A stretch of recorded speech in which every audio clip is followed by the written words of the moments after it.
Hey, good evening, Castlers. We are continuing our coverage of the 2022 Independence Day Tournament. Now, I apologize for not posting more videos. There have been some problems uploading the videos to YouTube lately. However, the problem has been rectified, and this video will hopefully it will upload. But anyway, today's game will be between the favorite to win the tournament, Ydtd with white, against the very strong challenger, Tillboy with black. This game was completed on July 12th, and get comfy because this is an 80-move game. Ydtd starts off with pawn to d4. Tillboy counters with knight to f6. The Indian game is on the board. Ydtd continues with pawn to c4, then pawn to c6, the Slav Indian defense. You then get knight to f3, pawn to d6, knight c3, pawn to e6, pawn to e4, bishop e7, bishop to d3, kingside castle, and another kingside castle. Tillboy then plays bishop to d7, queen to c2, and then pawn to e5. The computer would have rather Tillboy played pawn to h5 because now he's going to be down a pawn. After Ydtd takes, Tillboy recaptures, and then knight takes e5, and Ydtd is up the exchange. He leads by a pawn. Tillboy continues with knight to g4. Ydtd takes, and Tillboy recaptures, equal trade. Pawn to e5 presents a discovered attack on the h7 pawn. But Tillboy rectifies the problem with the excellent move of pawn to g6. You then get bishop to e3, queen c7, pawn to f4, knight to d7, knight e4, bishop f5, knight g3, takes, equal trade of bishops. Tillboy then moves his f-rook to d8, queen to c2, knight c5. Tillboy centralizing his knight, allowing it to control more of the board. Excellent move. Ydtd does not like foreign horses in his stable and kicks it away with the move pawn to b4. Tillboy obliges and plays knight to e6, and queen to c3, rook to d7, and rook a to d1, which is too passive a move and unfortunately is a missed win for Ydtd. As we go to the analysis board, take that move back. Pawn to f5 was the best move. Continuing with the line, knight to f8, and bishop h6, bishop h4, rook a to e1, and then you get pawn to a5,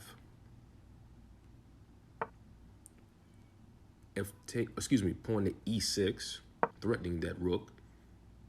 Then you get f takes e6, f takes e6, a takes b4,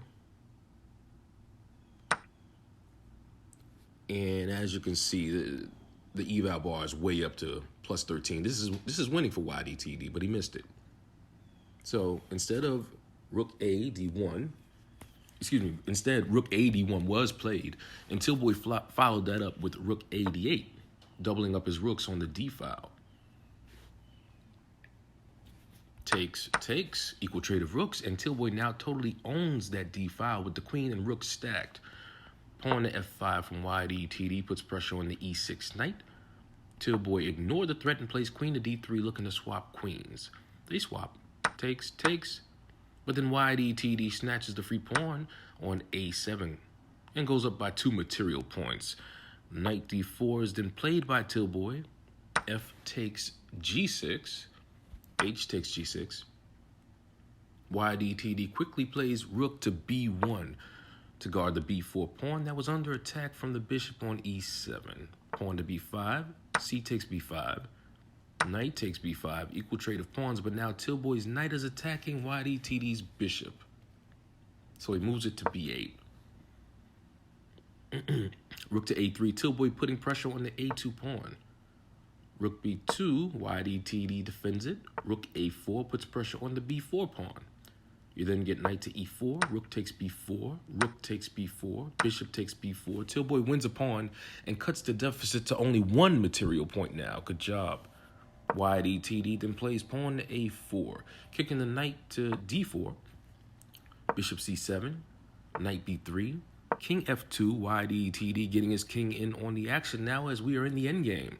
Pawn to c5, Tillboy activates his passed pawn, trying to move it toward promotion.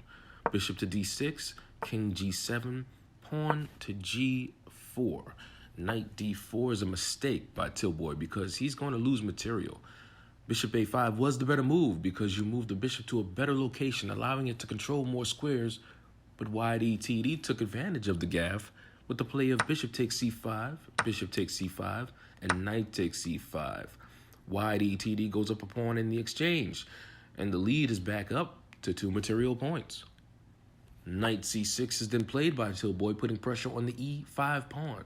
Knight d7 defends it, pawn to g5, king e3, pawn f6 again, putting pressure on the e5 pawn. E takes f6 check. Ydtd takes the pawn and goes up 3 material points. King to f7. Tillboy can't recapture because the pawn is guarded by the knight. King to e4, very precise. I like how Ydtd is moving in this game, very methodically, inching his king closer to 8 and promoting one of these passed pawns. That's a great job. King e6, excellent move from Tillboy, threatening the f6 pawn and d7 knight. Pawn to f7, king takes f7. Tillboy has to take the running pawn to prevent promotion. King f5, Ydtd going after the isolated g5 pawn. Tillboy checks the king. Ydtd takes the pawn. King to e6, Tillboy threatens the knight. Knight b6 moves it to safety. Knight f3, check. Tillboy checks the king again to win the h2 pawn. King h6, knight takes h2. Now Ydtd only leads by 2 material points. Pawn to g5, Ydtd pushes his passed pawn. Knight g4 check, king g7, knight e5, pawn to a5, Ydtd pushes his other passed pawn. King f5, Tillboy going after the unguarded pawn. King h6 defends it. Knight f7 check, king h5, knight takes g5. Tillboy gets rid of one potential queen, but Ydtd still has another on the a file. He moves that to a6, 2 squares away from promotion. Knight e6, Tillboy is going to try to catch that pawn. Ydtd then plays the outstanding move of knight d5, preventing Tillboy of planting his knight on the c7 square to prevent promotion. King e5, Tillboy wants to get rid of that knight. Pawn to a7, Ydtd says, yeah, focus on that knight while I run my passed pawn to promotion, homie. Tillboy takes the knight, but Ydtd promotes the pawn to a beautiful and strong queen. So now you have a queen and a king versus a knight and a king. Mind you, Tillboy cannot win. You can't mate with a knight and a king. The best he can look for is a stalemate. Ydtd will be looking for the checkmate. And I do believe the 50 move rule is in effect. So Ydtd has 50 moves to checkmate Tillboy. Otherwise, it is a draw. So fasten your seatbelts and let's see what happens. Tillboy starts off with king to e5. Ydtd counters with king g4.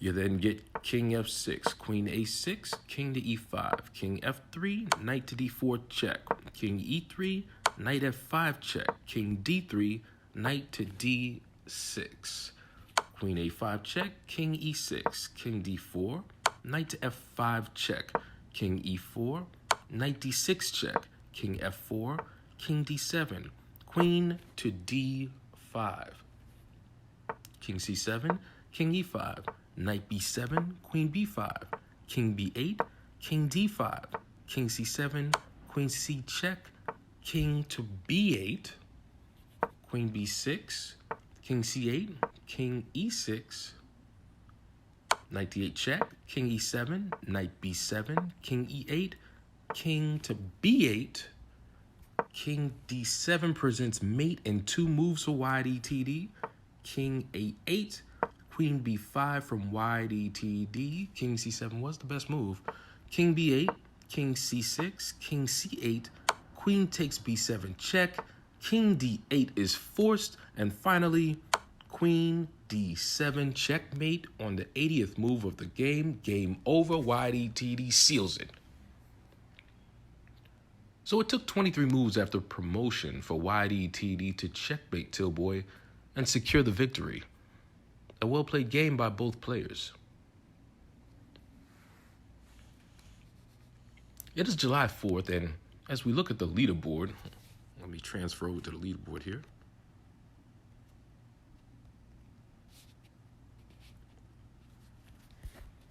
Okay, so as we look at the leaderboard, Tillboy was in first place for a majority of the tournament, but Ydtd has leapfrogged him and is now in first place with 18.5 points with one game remaining. He has clinched first place and punched his ticket into the finals.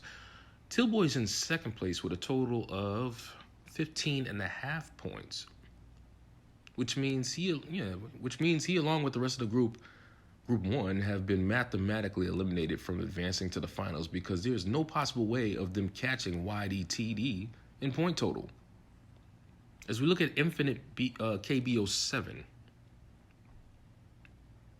I may have to refresh this. Let me look at this. No, it's right.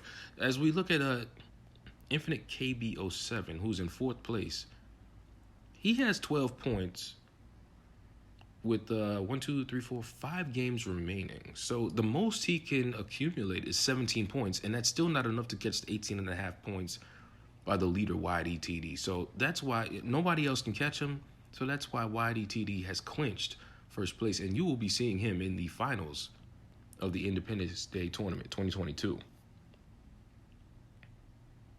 Meanwhile, in Group 2, and before I even move on to Group 2, I'd like to congratulate Ydtd for clinching first place and moving into the finals. He will be going after his third career LC title.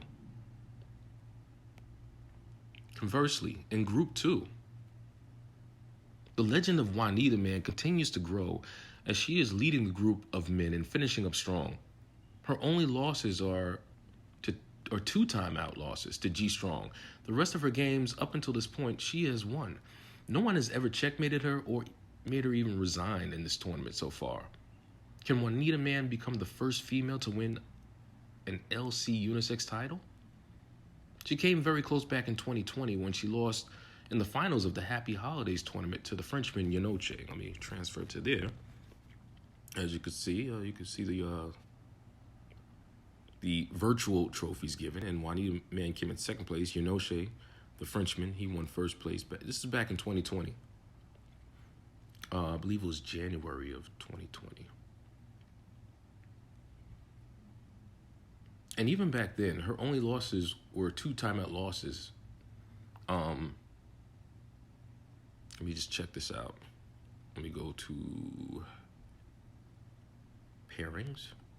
Yeah, here in the finals. Yeah, she timed out twice against Ydtd. In the finals, she's got to stop falling asleep. Juanita Man's really got to complete these things. But this just shows that she's, this is not an anomaly. She's a strong player. She just doesn't participate enough. And I understand she has a busy schedule. But when she does play, she is a force to be reckoned with. Going back to the leaderboard.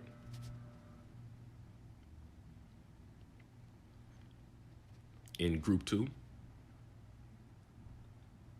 Juanita Man is in first place, and she has 17 points with 139 tiebreaker points. G Strong is in second place with 14 points and 110 tiebreaker points. And I know G Strong would love to meet his nemesis Ydtd in the finals. They go back and forth with insults all the time. And Tibbs 0111 is in third in hot pursuit with 14 points and 105.5 tiebreaker points. Siska, who is now in fifth place, but Siska, who was under heavy suspicion of cheating, spontaneously closed his account and pulled out of the tournament. I'm not going to comment more about that because there is an ongoing investigation, so I'll just move on. Of the top three players, Juanita has the fewest losses. We will see in the next couple of days who the players advancing to the finals will be. But as of right now, it's looking like a Ydtd and a Juanita Man finals. I'll have more coverage in the following days, including a Juanita Man game, who has definitely caught the club by surprise. She was not picked to be a favorite in this tournament. Before I go, I'd like to give a shout out.